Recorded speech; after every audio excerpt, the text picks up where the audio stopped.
নেতার চরিত্র ফুলের মতো পবিত্র। নেতা তুমি এগিয়ে চলো, আমরা আছি তোমার সাথে। জনগণের এমন তেলবাজি মার্কা স্লোগানে নির্বাচিত ইউপি সদস্যের তেল মাখতে হয় চেয়ারম্যানের মাথায়, চেয়ারম্যানের তেল এমপি আর এমপির তেল মন্ত্রীর মাথায়, আর মন্ত্রীকে তেল মাখতে হয় একেবারে শেষ মাথায়। নিচের সিঁড়ি থেকে উপরে রাষ্ট্রের সবগুলো চেয়ার এখন শুধুই তেল আর তেলেই চলছে।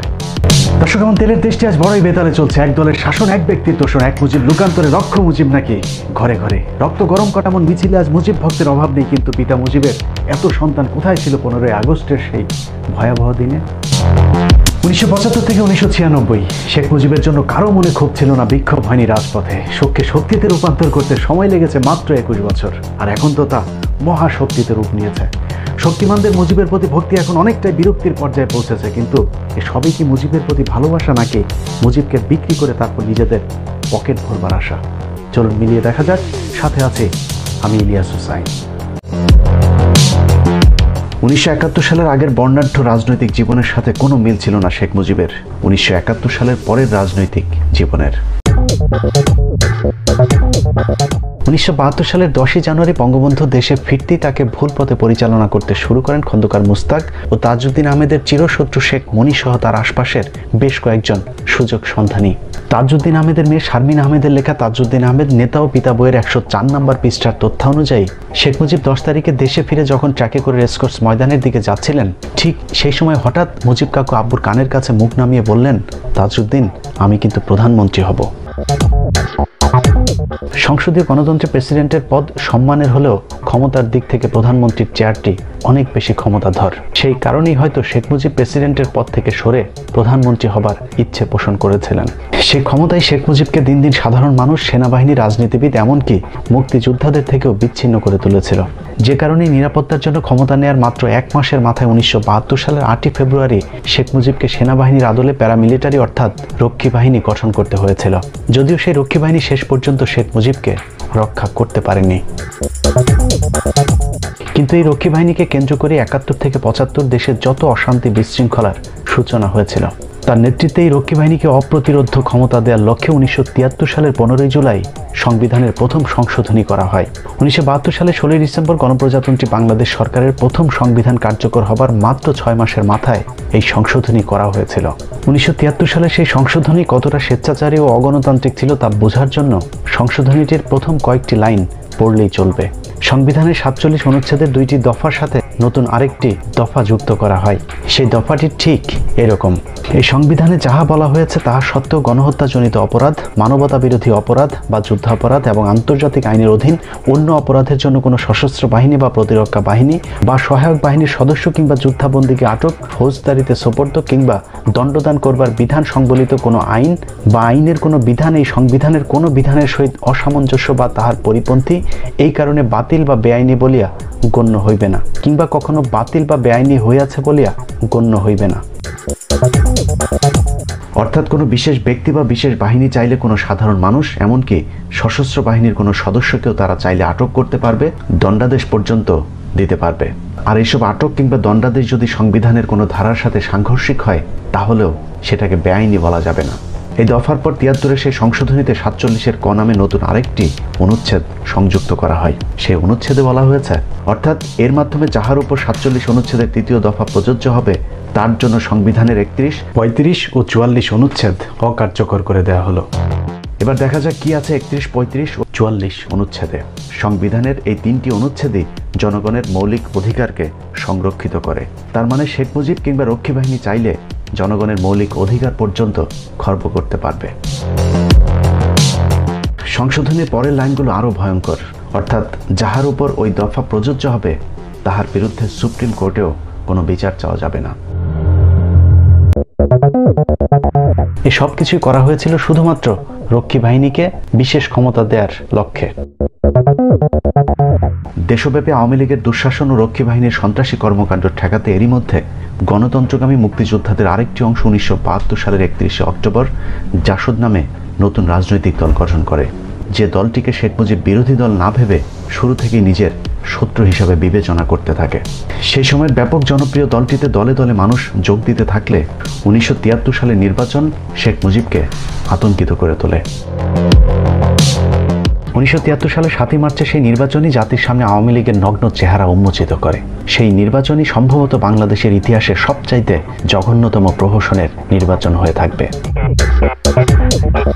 2018 আর 1973 সালে নির্বাচনের মধ্যে ভোট ডাকাতি, বিরোধী দলীয় প্রার্থীদের গণসংযোগ করতে না দেয়া, প্রতিদ্বন্দ্বী প্রার্থীকে গুম করা সহ বেশ কিছু নাটকীয় মিল পাওয়া যায়।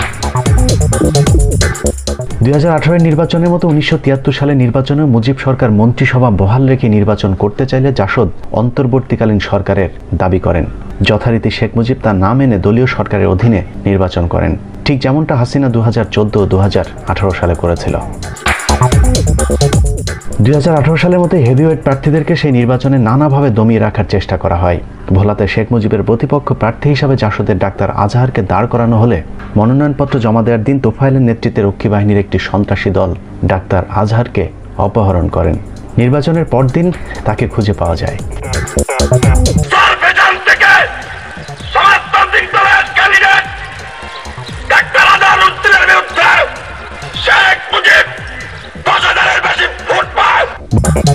উনিশশো 1973 সালে নির্বাচনের দুদিন পর 9 মার্চ এক সংবাদ সম্মেলনে আসমা আব্দুর রব জানান, বিরোধী দলের প্রার্থীদের পরাজিত হতে বাধ্য করা হয়েছে।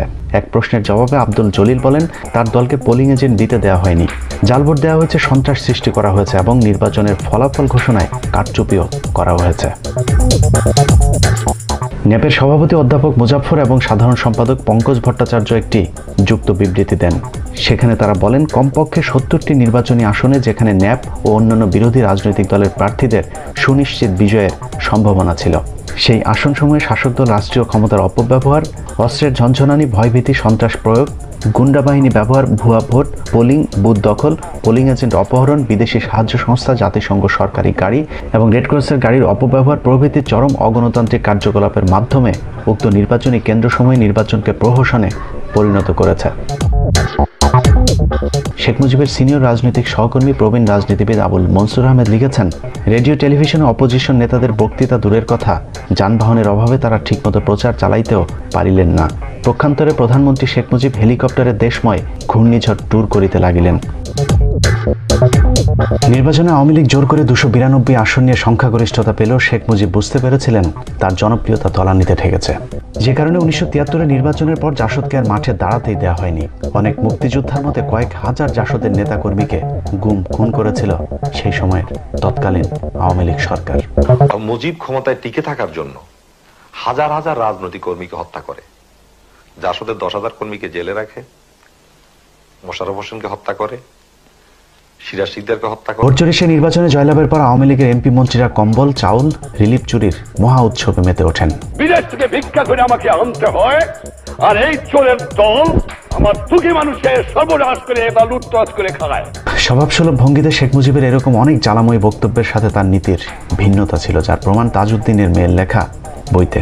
তাজউদ্দিন কন্যা শারমিন আহমেদ লিখেছেন, যে স্বপ্ন নিয়ে আব্বু মুক্তিযুদ্ধ পরিচালনা করেছেন সেই স্বপ্ন যেন ভস্ম হতে শুরু হয়েছে। দলের ভেতরেই শুরু হয়েছে দুর্নীতি এবং সেগুলো প্রশ্রয় পাচ্ছে ব্যাপকভাবে। সরকার সেনাবাহিনীকে মোতায়েন করলো দুর্নীতি উচ্ছেদের জন্য। আওয়ামী লীগের এক এমপির বাসা থেকে রিলিফের জিনিসপত্র সেনাবাহিনী উদ্ধারও করলো। ওই এমপি এবং তার মতো দুর্নীতিবাজ অনেকেরই কোনো বিচার হয়নি। আব্বু ঘটনা জেনে হেয়ার রোডের বাড়ি থেকে মুজিব কাকুকে ফোন করে বললেন, সেনাবাহিনী যখন দেশের সম্মানিত আইন প্রণয়নকারীর বাসা থেকে রিলিফ চুরির মাল উদ্ধার করে এবং সেই ব্যক্তি অনায়াসে পার পেয়ে যায়, তখন সরকারের সম্মান কোথায় থাকে? এর ফলে সরকারের উপর জনগণের আস্থা তো আর থাকে না। তারপর তিনি বললেন যে সেনাপ্রধান মেজর জেনারেল শফিউল্লাহর নির্দেশে সেনাবাহিনী হাতে নাতে ধরেছে এইসব দুর্নীতিপরায়ণদের। তারা যখন ছাড়া পেল তার অর্থ কি? তারা নির্দোষ? যদি তাই হয়ে থাকে তাহলে সম্মানিত এমপিকে হেয় করার জন্য সেনাপ্রধানের বিরুদ্ধে পদক্ষেপ নেওয়া উচিত, কারণ একই সঙ্গে দুজন তো আর নির্দোষ হতে পারে না, নিশ্চয়ই একজন দোষী। বাস্তব যখন প্রমাণ করছে যে এমপি দোষী, তখন তার এবং তার মতো সকলের দৃষ্টান্তমূলক বিচার করতে হবে, নতুবা আইনের শাসন বলতে দেশে কিছুই থাকিবে না। মুজিব কাকু বললেন তিনি ব্যাপারটা সুরাহা করবেন, কিন্তু পরে কিছুই হলো না। আব্বু দুঃখ ভরে মন্তব্য করলেন, মুজিব ভাই শেষ পর্যন্ত আর্মিকেও খেপিয়ে দিলেন। বিখ্যাত লেখক হুমায়ুন আহমেদের দেয়াল উপন্যাসেও সেনাবাহিনীকে খেপিয়ে তোলার একটি ঘটনা বর্ণনা করা আছে। সে উপন্যাসে 86 নম্বর পৃষ্ঠাতে উল্লেখ করা হয়েছে, এক নবদম্পতি গাড়িতে করে যাচ্ছিল। দুর্ধর্ষ সন্ত্রাসী মুজাম্মেল দলবল সহ গাড়ি আটক করে। গাড়ির ড্রাইভারও নববিবাহিত তরুণীর স্বামীকে হত্যা করে মেয়েটিকে সবাই মিলে ধর্ষণ করে। মেয়েটির রক্তাক্ত ডেড বডি 3 দিন পর টঙ্গী ব্রিজের নিচে পাওয়া যায়। মেজর নাসেরের হাতে মোজাম্মেল ধরা পড়ার পর মোজাম্মেল বলল, ঝামেলা না করে আমাকে ছেড়ে দিন, আমি আপনাকে 3 লাখ টাকা দেব। বিষয়টা সরকারি পর্যায়ে নেবেন না, স্বয়ং বঙ্গবন্ধুর নির্দেশে আমি ছাড়া পেয়ে যাব, আর আপনি পড়বেন বিপদে। কিন্তু তুচ্ছ বিষয়ে বঙ্গবন্ধুকে জড়াতে চাই না। মেজর নাসের ধর্ষক মোজাম্মেলকে জিজ্ঞেস করলেন, এটা তুচ্ছ বিষয়? মোজাম্মেল জবাব দিল না, উদাস চোখে তাকালো। মেজর নাসের বলেন, আমি অবশ্যই তোমাকে ফাঁসিতে ঝোলাবার ব্যবস্থা করব। তোমার 3 লাখ টাকা তুমি তোমার গুজ্জধারে ঢুকিয়ে রাখো। মোজাম্মেল বলল, দেখা যাক। মোজাম্মেল ছাড়া পেয়ে মেজর নাসেরকে তার বাসায় পাকা কাঁঠাল খাওয়ার নিমন্ত্রণ দিয়েছিলেন ঠাট্টা করে। কিভাবে মোজাম্মেল ছাড়া পেলেন তার ঘটনাও উপন্যাসের ঠিক আগের পৃষ্ঠাটাতে উল্লেখ করা হয়েছে। মোজাম্মেলের বাবা এবং তৎকালীন টঙ্গী আওয়ামী লীগের সভাপতি যখন বঙ্গবন্ধুর বাসায় গেলেন, বঙ্গবন্ধু তাদেরকে জিজ্ঞেস করলেন, ঘটনা কি বলো? টঙ্গী আওয়ামী লীগের সভাপতি বললেন, আমাদের মোজাম্মেল মিথ্যা মামলায় জড়িয়েছে, মেজর নাসের তাকে ধরেছে, নাসের বলেছে 3 লাখ টাকা দিলে ছেড়ে দেবে। বঙ্গবন্ধু জিজ্ঞেস করলো, মিথ্যা মামলাটা কি? মোজাম্মেলের বাবা কাঁদতে কাঁদতে বললেন, খুনের মামলা লাগায় দিয়েছে।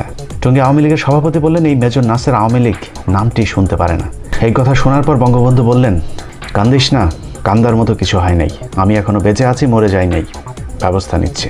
ব্যবস্থা নিয়ে তিনি বর্তমান মুক্তিযোদ্ধা বিষয়ক মন্ত্রণালয়ের মন্ত্রী মোজাম্মেল ওরফে ধর্ষক মোজাম্মেলকে বাঁচিয়ে দিয়েছিলেন আর খেপিয়ে তুলেছিলেন সেনাবাহিনীকে। জাসদের উত্থান পতন অস্থির সময় রাজনীতি বইয়ের 153 নম্বর পৃষ্ঠায় বলা হয়েছে, শেখ মুজিব তার পরিবারের কিছু সদস্যকে নিয়ে বিপাকে ছিলেন। বিশেষ করে শেখ ফজলুল হক মনি এবং শেখ কামালের কিছু কিছু কাজের ফলে তারা শুধু নিজেরাই বিতর্কিত হননি, এর দায় শেখ মুজিবকেও নিতে হয়েছে। মাঝরাতে এরকম একটা মাইক্রোবাস দ্রুত গতিতে যেতে দেখে পুলিশের সন্দেহ হয় এবং একটা পুলিশের গাড়ি মাইক্রোবাসটিকে ধাওয়া করে। পুলিশের সন্দেহ ছিল এই মাইক্রোবাসে সর্বহারা বা অন্য কোনো দুষ্কৃতিকারী থাকতে পারে। পুলিশের গাড়ি থেকে মাইক্রোবাসে গুলি করা হয়। কামাল গুলিতে গুরুতর আহত হয়। পুলিশ কামালকে শনাক্ত করে ঢাকা মেডিকেলে নিয়ে যায়। বেলা 11টায় পুলিশের মহাপরিদর্শক আব্দুর রহিম এনএসআইয়ের প্রধান মেজবাউদ্দিনকে নিয়ে শেখ মুজিবের বাসায় যান এবং ঘটনার জন্য পুলিশের পক্ষ থেকে দুঃখ প্রকাশ করে ক্ষমা চান। শেখ মুজিব রহিমকে বলেন, এতে দুঃখ প্রকাশ করার কি আছে? সে যদি মারাও যেত তাহলেও আমার দুঃখ হতো না। কে তাকে মাঝরাতে দুষ্কৃতী ধরতে যেতে বলেছে? আমি তো তাকে হাসপাতালে দেখতেও যাইনি। অবশ্য আব্দুর রহিমের ডায়েরি থেকে এসে করিম এই ঘটনাটি তার গ্রন্থে উল্লেখ করেছেন। সেখানে বলা হয়েছে, শেখ মুজিব 2 দিন পর শেখ কামালকে হাসপাতালে দেখতেও গিয়েছিল। ওই সময় একটা প্রচার ছিল যে কামাল বাংলাদেশ ব্যাংক লুট করতে যাচ্ছিলেন। অনেকে এই প্রচারণা বিশ্বাসও করেছিলেন। তাজউদ্দিন আহমেদের মেয়ে শারমিন আহমেদ তার বইতে লিখেছেন, যেদিন তার বাবাকে শেখ মুজিব জোর করে মন্ত্রিসভা থেকে পদত্যাগ করতে বাধ্য করেন, সেদিন গোয়েন্দারা নজরদারি করছিল। আব্বু দুঃখ করে বলতেন, পাকিস্তান আমলেও যেমন গোয়েন্দা লেগে থাকতো, স্বাধীন দেশেও একই অবস্থা। আব্বু নীতি থেকে সরে যাননি, মুজিব কাকু সরে গিয়েছিলেন। পদত্যাগেই শেষ হয়নি, সচিবকে নির্দেশ দিয়েছিলেন তাজের সাথে কারা কারা কি কথা বলে সেসব খোঁজ রাখতে। শারমিন আহমেদ তার বইতে আরও লিখেছেন, তার পিতাকে চিকিৎসার জন্য শেখ মুজিব দেশের বাইরেও যেতে দেয়নি। এছাড়া তেলবাজদের দ্বারা শেখ মুজিব এতটাই তৈলাক্ত ছিলেন যে মুক্তিযুদ্ধের সর্বাধিনায়ক জেনারেল ওসমানী, বেগম নূরজাহান মোর্শেদ, ব্যারিস্টার আমিরুল, শামসুল হক, শেখ আব্দুল আজিজদের মতো সৎ নেতাদের মন্ত্রিসভা থেকে বহিষ্কার করেন। এখানেই শেষ নয়, মুজিব সরকারের এসব বাড়াবাড়ি সমালোচনা করায় শেখ মুজিবের একসময় রাজনৈতিক গুরু মাওলানা আব্দুল হামিদ খান ভাসানীকে পর্যন্ত গৃহবন্দী করা হয়েছিল। এভাবে সময় যতই 75-এর 15 আগস্টের দিকে যাচ্ছিল, ততই অপ্রতিরোধ্য হয়ে উঠছিলেন শেখ মুজিব ও তার অনুসারীরা। সেই সাথে অস্থিতিশীল হয়ে উঠছিল দেশের রাজনৈতিক পরিবেশ। 74-এর 4 ফেব্রুয়ারি ও 25 ফেব্রুয়ারি পরপর 2টি হামলা করা হয় বিখ্যাত মুক্তিযোদ্ধা মেজর জলিলের উপর। 74-এর 3রা এপ্রিল ঢাকা বিশ্ববিদ্যালয়ের মহাসিন হলে টেলিভিশন কক্ষের সামনের করিডোরে 7 জনকে হাত পা বেঁধে ক্রাশ ফায়ার করে হত্যা করে মুজিববাদী ছাত্রলীগ নেতা শফিউল আলম প্রধান। দুঃশাসনের বিরুদ্ধে দেশের বিভিন্ন নাগরিকেরা এক হয়ে বাইতুল মোকাররমের সামনে শেখ মুজিবকে 99টি বিশেষ গালি দেন।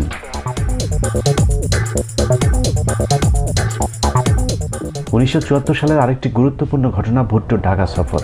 ভুট্টোর সেই সফরে শুধু লাল গালিচা সংবর্ধনায় দেওয়া হয়নি, মুক্তিযুদ্ধে নিহত হাজার হাজার শহীদের সাথে বেইমানি করে ভুট্টোকে স্মৃতিসৌধে পর্যন্ত নিয়ে যাওয়া হয়।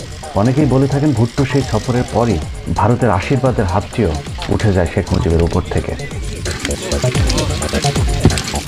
আওয়ামী লীগের গায়ের জোরের বিপরীতে প্রকাশ্যে রাজনীতির সব রাস্তা বন্ধ হয়ে গেলে সশস্ত্র সেনাবাহিনীকে সামলাতে 74-এর জুলাই আনুষ্ঠানিকভাবে সশস্ত্র গণবাহিনী গঠন করে জাসদ। চারিদিকে লুটপাট আর দুর্নীতির কারণে 1974 সালে দেশ জুড়ে দুর্ভিক্ষ দেখা দেয়। সরকারি হিসেবে সেই দুর্ভিক্ষে 26,000 মানুষ মারা যাওয়ার কথা বললেও বিআইডিএস এর গবেষক মহিউদ্দিন আলমগীরের তথ্যানুযায়ী 15 লাখ মানুষ মারা গিয়েছিল সেই দুর্ভিক্ষে। জাতিসংঘের হিসেব অনুযায়ী প্রায় 2.5 লাখ মানুষ মারা গিয়েছিল 1974-এর দুর্ভিক্ষে। কুড়িগ্রামে অভাবের তাড়নায় ক্ষুধার্ত বাসন্তীর গায়ে জাল পেঁচানোর ছবি সেই সময়ের পত্রিকায় উঠে এলে দেশব্যাপী ব্যাপক চাঞ্চল্যের সৃষ্টি হয়। It seems that many people, perhaps tens of thousands of people, are simply not getting food in this country. It's not correct. অবশ্য ব্যাপক সেই দুর্ভিক্ষকে প্রধানমন্ত্রী শেখ মুজিব বিরোধী দলের গুজব বলে উড়িয়ে দেয়। শেখ মুজিবের সেই বক্তব্যের প্রতিবাদে 1 নভেম্বর বাইতুল মোকাররম প্রাঙ্গণে গণজামায়াতের ডাক দেয়া হয়। মনন্থর প্রতিরোধ আন্দোলনের ব্যানারে সেই জমায়েতে 82 জন বিশিষ্ট নাগরিক স্বাক্ষরিত বিবৃতিতে বলা হয়, প্রধানমন্ত্রীর এই উক্তিতে কোনো দূরদর্শিতা বা বাস্তব বোধের পরিচয় আছে বলে আমরা মনে করছি না। এক কথায় বাংলাদেশের বর্তমান দুর্ভিক্ষ ও অর্থনৈতিক সংকট গত 3 বছরের লুটেরা শাসন, শোষণ ও অর্থনৈতিক নিষ্পেষণের ফল। এছাড়া বইটির 139 নম্বর পৃষ্ঠায় এই কি সোনার বাংলা, জবাব দাও শেখ মুজিব, এই শিরোনামে জাসদের আরেকটি প্রচারপত্রের কথা উল্লেখ করা হয়েছে, যেখানে উল্লেখ করা হয়েছে গত 25 মাসে গুম ও খুন হয়েছে প্রায় 30,000 মানুষ। রক্ষী বাহিনী ও পুলিশের হামলা হয়েছে প্রায় 24,000 পরিবারে, জেলে বন্দী আছেন 18,000-এর উপর মানুষ, হুলিয়ে আছে প্রায় 25,000 নেতা ও কর্মীর নামে, বাড়ি পুড়েছে প্রায় 2,500, নারী ধর্ষণও অসংখ্য। 1975 সাল ছিল বাংলাদেশের ইতিহাসের সবচেয়ে ঘটনাবহুল বছর। শেখ মুজিবের একনায়কতান্ত্রিক শাসনের চূড়ান্ত সূচনা ছিল 1975 সালেই। বছরের শুরুর দিন 1 জানুয়ারি পুলিশ জাসদ নেতা সিরাজ শিকদারকে চট্টগ্রাম থেকে তুলে এনে ঢাকার শেরেবাংলা নগর রক্ষী বাহিনীর ক্যাম্পে স্থানান্তর করেন। সেদিন রাতেই তাকে নিয়ে অস্ত্র উদ্ধারে নাটক সাজিয়ে ক্রসফায়ার দেওয়া হয়। সম্ভবত স্বাধীন বাংলাদেশের ইতিহাসে সেটাই ছিল প্রথম ক্রসফায়ারের ঘটনা। সেই ঘটনার পর শেখ মুজিব সংসদে কোথায় আজ সেই সিরাজ শিকদার বলে হুঙ্কার দিলে জাসদ সরাসরি সেই হত্যাকাণ্ডের জন্য শেখ মুজিবকে অভিযুক্ত করে।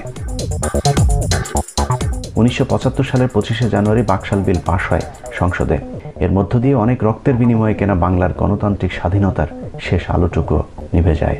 ধ্বনি উঠল এক নেতা এক দেশ, বঙ্গবন্ধু বাংলাদেশ। চতুর্থ সংশোধনীর মাধ্যমে সংসদীয় গণতান্ত্রিক ব্যবস্থা বাতিল করে প্রেসিডেন্সিয়াল পদ্ধতির সরকার চালু করে শেখ মুজিব নিজেকে প্রেসিডেন্ট ঘোষণা করেন।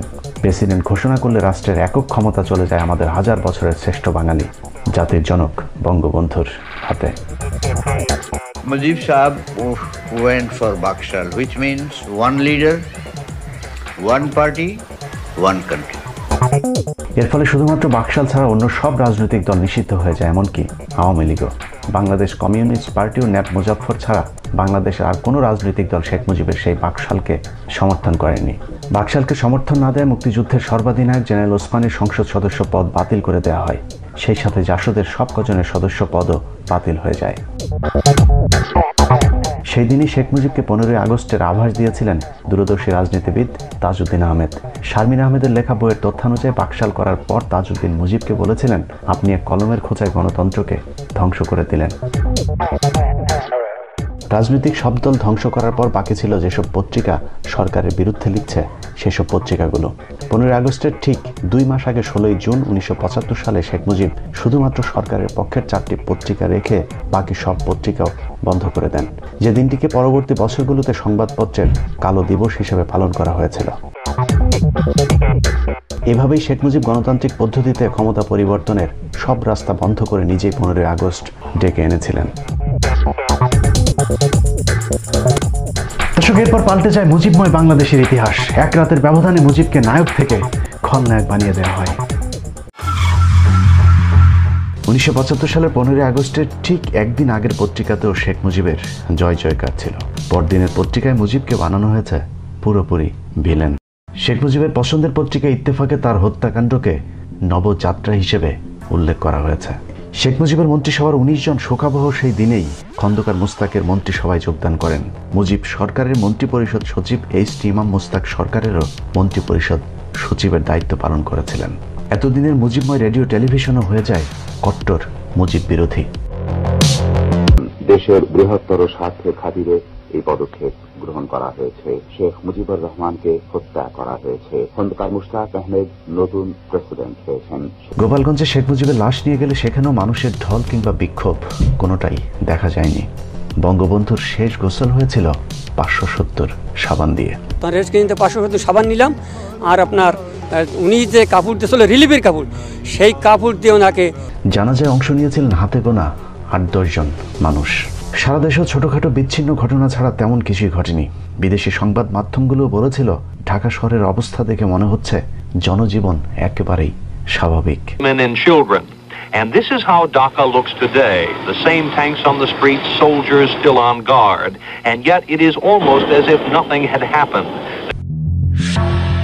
জনজীবন স্বাভাবিক হলেও অস্বাভাবিক ছিল শেখ মুজিবের সবচেয়ে কাছের মানুষদের আচরণ। শেখ মুজিবের নিজের হাতে গড়া বাকশালের চেয়ারম্যানের পদটি যাকে দিয়েছিলেন সেই মহিউদ্দিন মুস্তাক সরকারের বিশেষ দূত হয়ে সারা বিশ্বে তার সরকারের সমর্থন আদায়ের দায়িত্ব পালন করেছিলেন। 1949 সালে আওয়ামী লীগ গঠনের দিনের প্রতিষ্ঠাকালীন সভার সভাপতি আতাউর রহমান খান শেখ মুজিবের মৃত্যুকে নাজাত দিবস হিসেবে ঘোষণা করেছিলেন। শেখ মুজিবের সংসদের স্পিকার তখন লন্ডন সফরে ছিলেন। তীব্র বিমানবন্দরে সংক্ষিপ্ত বক্তব্যে স্পিকার আব্দুল মালেক উকিল বলেন, দেশ ফেরাউনের কবল থেকে মুক্তি পেল। দর্শক, আজকের পরিস্থিতি পুরো উল্টো। বঙ্গবন্ধুর নামে সেতু, ভবন থেকে শুরু করে বঙ্গবন্ধু পাবলিক টয়লেট পর্যন্ত নির্মিত হয়েছে। নিজের পিতাকে রেখে অন্যের পিতাকে নিয়ে যেভাবে জাতাজাতি শুরু হয়েছে, সেই ফাঁকে অতিভক্তি যে চোরের লক্ষণ, সেটাও ভুলে গেলে চলবে না। এরকম আগলা পিরিতির মুজিব পাগলের সংখ্যা নেহায়েতই কম নয়। নিজের বাবা মা, ভাই বোন, আত্মীয় স্বজনের খবর নেই, অথচ শেখ মুজিব, শেখ হাসিনা ও যুবলীগের প্রতিষ্ঠাতা শেখ মনির নামে গরু কুরবানি দিয়েছেন যুবলীগের এক কেন্দ্রীয় নেতা। এই মাতলামোনাকে তিনি গত 1 যুগ ধরে করছেন। 111-এ শেখ হাসিনার নামে মানত করা গরু গত 11 বছর ধরে কোরবানি দিচ্ছেন আরেক মাতাল। কোরআন হাদিসের আলোকে কেউ আবার শেখ মুজিবকে বানিয়েছেন মুসলমানদের খলিফা। কেউ আবদার করেছেন, ও আল্লাহ, তুমি নবী রাসূল কেন পাঠাইলা আমাদের জাতির পিতা থাকিতে। বুকের মধ্যে সেফটি পিন ঢুকিয়ে কালো ব্যাজ লাগিয়ে কেউ আবার শোক জানিয়েছেন শেখ মুজিবের জন্য। মসজিদের ভেতরে কোনো প্রাণীর ছবি টানানো হারাম, অথচ শেখ মুজিবের ছবি টানিয়ে শোক দিবসের দোয়ার আয়োজন করেছিলেন মুজিব পাগলেরা। পর্যটন প্রতিমন্ত্রী বলেছেন, বাঙালির তীর্থস্থান টুঙ্গিপাড়া। সামনে হয়তো আমাদের মক্কা মদিনার পরিবর্তে টুঙ্গিপাড়াতে হজ করতেও যেতে হতে পারে। প্রত্যেক সূত্রে শেখ হাসিনাকেও এখন অলি আউলিয়ার কাতারে ফেলার চেষ্টা করছে কেউ কেউ। আমি হৃদয়ের গভীরতম প্রদেশ থেকে তাই শেখ হাসিনা নাম উচ্চারণের পূর্বে তার প্রতি সম্মান সূচক একটি শব্দ উচ্চারণ করতে চাই, সেটি হচ্ছে হযরত শেখ হাসিনা। জমির দখল টিকিয়ে রাখতেও এখন শেখ মুজিবের নাম ভাঙানো হয়। এই জমির মালিক বঙ্গবন্ধুর ভাগ্নে শেখ শহীদুল ইসলামের শ্যালক ফয়েজ উন নবী সাজ্জাদের। আল্লাহর অলি শেখ মুজিবকে স্বপ্নে দেখেছেন এক সময়ের বিএনপি নেত্রী ফাইটটা জায়খ্যাত মমতাজ আপা। আমি স্বপ্নে দেখেছি বঙ্গবন্ধুকে টুঙ্গিপাড়ার কবর থেকে বলছে ডেকে। শেখ মুজিবের পরিবার হত্যাকাণ্ডের পূর্ব থেকে যারা শেখ মুজিবের কট্টর বিরোধী, সেই ইনুরাই এখন 15ই আগস্টে সবচেয়ে বেশি মুজিব প্রেমী হিসেবে নিজেদেরকে জাহের করেন। Sheikh Mujibur Rahman could not deal with the political movement in a democratic way. He felt jittery about the whole situation. He was virtually controlling the public. সব মিলিয়ে শেখ মুজিবের নাম ভাঙিয়ে তেলবাজেরা তাদের স্বার্থ উদ্ধার করে যাচ্ছে। রাজনীতি এখন আওয়ামী লীগের ব্যবসা, লাভজনক সেই ব্যবসার মূলধন শেখ মুজিবুর রহমান। প্রিয় দর্শক, এসব ইতিহাস জানার পর আপনার মনে নিশ্চয়ই প্রশ্ন আসতে পারে, শেখ মুজিব তাহলে ভালো মানুষ ছিল নাকি খারাপ মানুষ ছিল? সেই প্রশ্নের খুব সহজ উত্তর, শেখ মুজিব একজন মানুষ ছিল। দোষগুণ মিলিয়েই মানুষ। যারা আজকে শেখ মুজিবকে নবী রাসূলের পর্যায়ে নিয়ে যেতে চান, তাদের মতো তেলবাজেরাই শেখ মুজিবকে হত্যা করেছিল। আর শেখ হাসিনার আশপাশে থাকা যেসব তেলবাজেরা আজকে হযরত উপাধি দিচ্ছেন, তাদের ব্যাপারে শুধু এতটুকুই বলবো, 15ই আগস্টের মাত্র একদিন আগে খন্দকার মুস্তাক বাড়ি থেকে হাঁসের মাংস রান্না করে এনে তারপর বঙ্গবন্ধুকে খাইয়েছিলেন। আল্লাহ।